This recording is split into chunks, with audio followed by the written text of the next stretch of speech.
2027 వరకు వరల్డ్లో number 1 trillionaire అయ్యే మొదటి వ్యక్తి ఎవరు? ఎంత సిల్లీ క్వశ్చన్ అడుగుతున్నా అనుకుంటున్నారా? దానికి ఆన్సర్ కూడా తెలుసు అంటున్నారా? Elon Musk. ఆబ్వియస్గా ఎవరైనా చెప్పే పేరు అదే. కానీ సెకండ్ ప్లేస్లో ఉండే ట్రిలియనీర్ ఎవరు? తక్కువ ఆన్సర్ రాదు.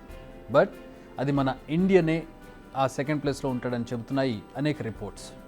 ఇప్పటి వరకు ప్రపంచవ్యాప్తంగా అనేక మంది బిలియనీర్లు ఉన్నారు. కానీ ఇదంతా పాత మాట. ఇప్పుడు ట్రిలియనీర్ల కాలం రాబోతుంది. టెస్లా, స్పేస్ ఎక్స్ సంస్థలు నడిపిస్తున్న ఎలాన్ మస్క్ ట్రిలియనీర్ కాబోతున్నారు. 2027 వరకు ఆయన సంపద $1 ట్రిలియన్ మార్కును టచ్ చేయబోతోంది. ప్రస్తుతం ఆయన సంపద ప్రతి ఏడాది ఏకంగా 110% పెరుగుతోంది. ఇప్పటికే $251 బిలియన్ రిచెస్ట్ పర్సన్గా ఉన్నారు మస్క్. ఇదే స్పీడ్తో ఆయన దూసుకుపోతే 2027 వరకు ట్రిలియనీర్ మార్క్ను టచ్ చేసిన మొదటి వ్యక్తిగా రికార్డు సాధిస్తాడు. మరి ఈ లిస్ట్లో ఉండే సెకండ్ పర్సన్ ఎవరు? ఈ క్వశ్చన్కి అన్ని సర్వే రిపోర్ట్స్ చెబుతున్న answer Gautam Adani. Adani group head అయిన గౌతమ్ అదానీ 2028 వరకు $1 ట్రిలియన్ లిస్టులో చేరతారని చెబుతున్నాయి. ప్రస్తుతం ఇండియాలో రిచెస్ట్ పర్సన్గా ఉన్న అదానీ సంపద ప్రతి ఏడాది 123% పెరుగుతోంది. ప్రస్తుతం ఆయన సంపద $99.5 బిలియన్. ఓవరాల్గా చూస్తే ఆయన 13వ ప్లేస్లో ఉన్నాడు. బట్ ఆయన సంపద పెరిగే వేగం చూస్తుంటే వెరీ సూన్ ఆయన అందరినీ క్రాస్ చేయడం పక్కాగా కనిపిస్తుంది. అంటే కంపారిటివ్లీ మిగతా ఉన్న 12 మందితో పోల్చుకుంటే ఈయన సంపద పెరిగే వేగం ఎక్కువగా ఉంది. కాబట్టి 2027కి ఆయన ఆ ప్లేస్కి వెళ్తారనేది ఒక అంచనా. Adani enterprises, Adani power, Adani total gas, Adani energy solutions, Adani ports and Adani green energy. Adani గ్రూప్లోని కొన్ని సంస్థలు ఇప్పుడు ప్రపంచవ్యాప్తంగా వ్యాపారాలు చేస్తున్నాయి. ఈ సంస్థలు agri, airport holdings, cement, defence, aerospace, digital labs, mining, road transports, Adani shipping, solar, water, media works, ఇలా అన్ని రంగాల్లో వ్యాపారాలు చేస్తోంది అదానీ గ్రూప్. అందుకే ఆయన సంపద నిమిషానికి పెరుగుతోంది. మారిషస్, వర్జిన్ ఐలాండ్స్ నుంచి మొదలు పెడితే Dubai, Indonesia, Australia, south east ఏషియాలోని అన్ని దేశాల్లో, ఆఖరికి చైనాలో కూడా ఆయన వ్యాపారం చేస్తోంది. ఒక్కసారి పాజ్ చేద్దాం.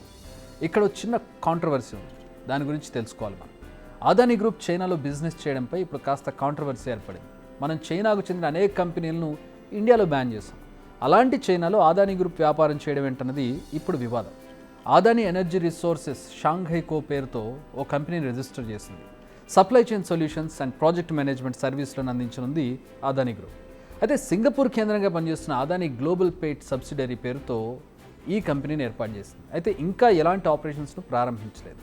అయితే దీనిపై కాంగ్రెస్ నేతలు విమర్శలు ప్రారంభించారు. మోడీ ఫ్రెండ్ చైనాతో అంటగాగడం అనేది మన దేశానికి మంచిది కాదంటున్నారు. కానీ ఇక్కడ లాజిక్ ఉంది. మన ఇండియన్ కంపెనీ చైనాలో బిజినెస్ను విస్తరించడం మంచి ఆలోచన.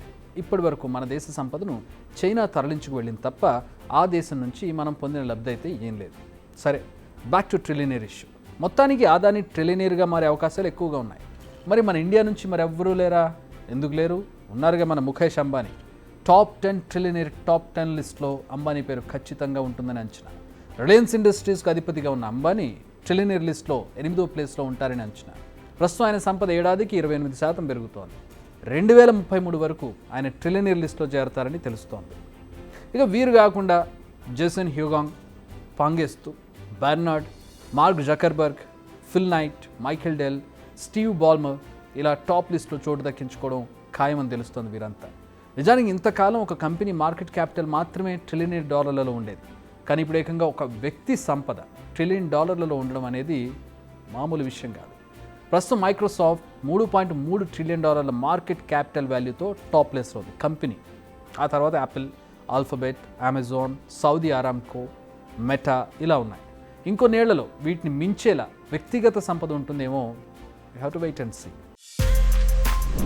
బిగ్ టీవీ అవుట్లుక్ కథనాలు నచ్చితే వెంటనే బిగ్ టీవీ ఛానల్ ను సబ్స్క్రైబ్ చేయండి.